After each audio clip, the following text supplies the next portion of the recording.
So, you've thought about meditating. Well, here's 7 reasons why you should be meditating. Hi, I'm Angie. Hey, I'm Eddie. Thanks for joining us at Life Squared. You bet.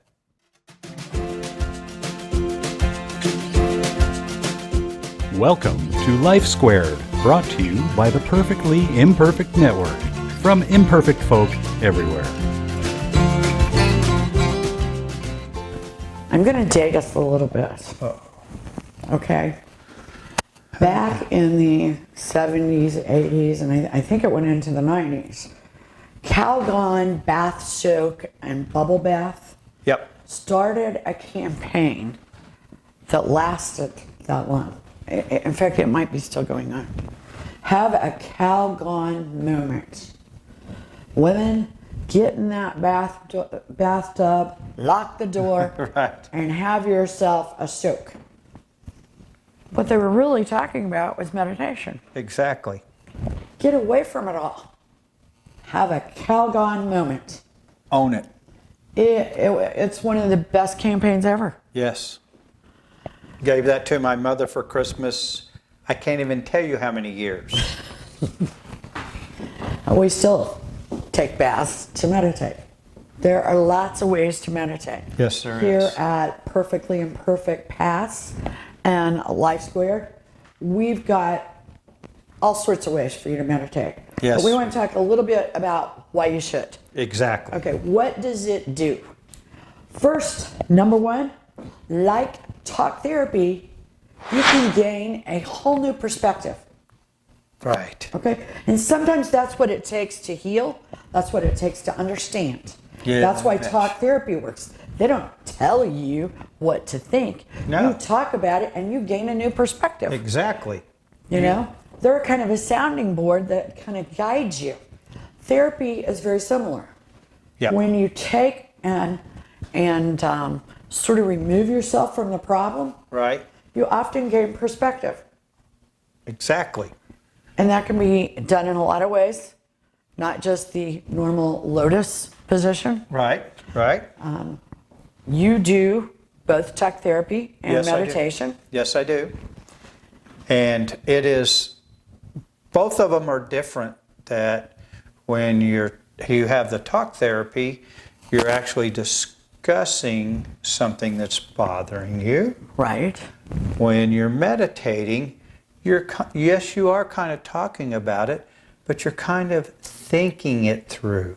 Right. And sometimes you just don't think about it. And then you Yes. think about it. Sometimes it's just to have the calmness, Exactly.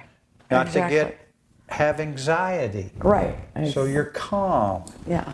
And new perspectives. For example, if one of our kids' doctor was very concerned about this because we happened to go in after this little girl that's screaming bloody murder, and my son's going, oh my gosh, what's going to happen to me when I go in there? Right. And the doctor said, gee, I get really concerned when this happened because I was removing a piece of glass that was embedded in her leg, and she thought it was hurting her. When she grows up, will I be the doctor that abused her?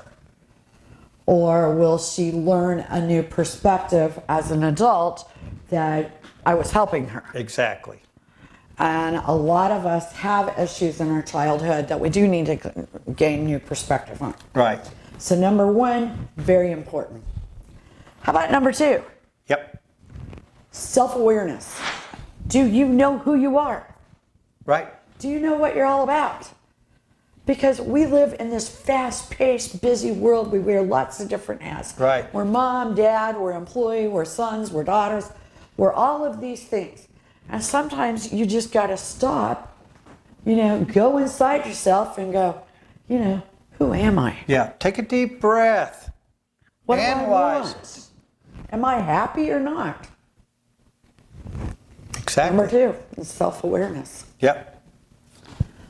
Number three, to focus on the moment. Yes. Okay, we can get so caught up with living in the past, Yep. living for a future, Yep. that we forget to live today. When you do therapy, you can kind of sort of learn to focus on the moment. Yes, you Focus can. on the journey. Enjoy every day. You know, be happy when you wake up in the morning and go, oh, thank you, I woke up. Right. I've got a chance today to do something. Exactly. And that's sort of part of focusing on the moment. Right. You can't change the past. You can't predict the future. But you know, you can definitely change, experience, do whatever in that moment. Right. You have impact on today. Number 4, reduce negative emotions. Now, this is one area that I would like to be quicker about going off and meditating. I get really upset about something. Right. I'm nervous. I at my wit's end.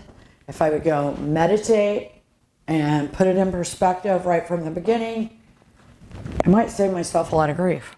We all would. So definitely you can reduce negative emotions through meditation. Right. Number 5, activate your imagination and creativity.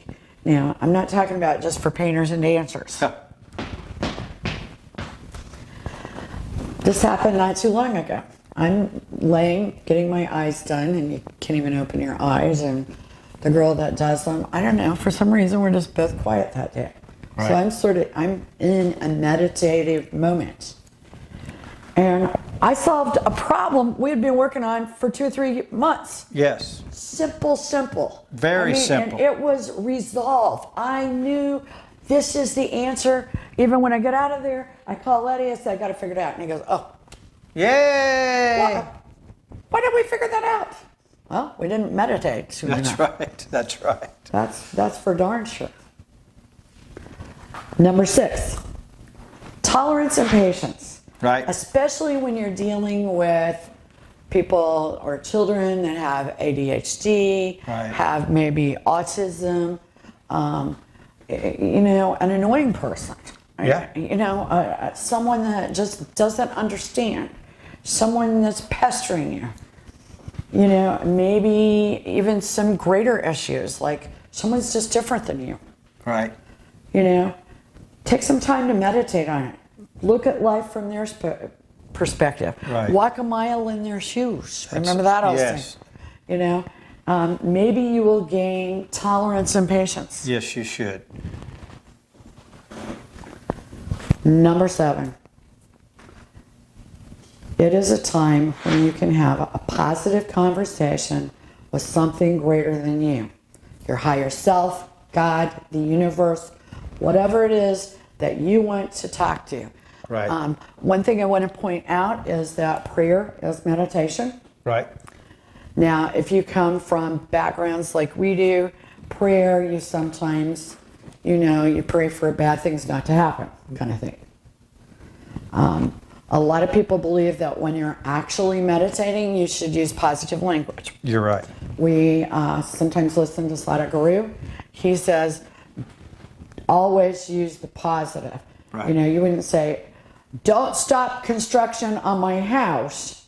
You would say, make sure construction continues on my house. Right. Okay, and I wonder if we shouldn't pray more like that too. We should pray more. Because we're talking to the universe, we're putting it out there, and according to some of the experts, the universe will hear the not. Don't want that. And then the word. And it's just sometimes we're like dooming ourselves. Yeah, that's. You know, it's sort of a self-sabotage We need movement. positive. Yeah. So try to turn your affirmations, your meditations, maybe even your prayers into positive statements. Exactly. Think about it. You bet. Think about meditating too. You bet. Thanks for joining us at Life Squared. Life Squared. Yeah! We really appreciate you joining us today at Life Squared on the Perfectly Imperfect Network. To get more content, please consider subscribing. If you have any questions or feedback, we'd love to hear from you in the comments section. Thanks for watching.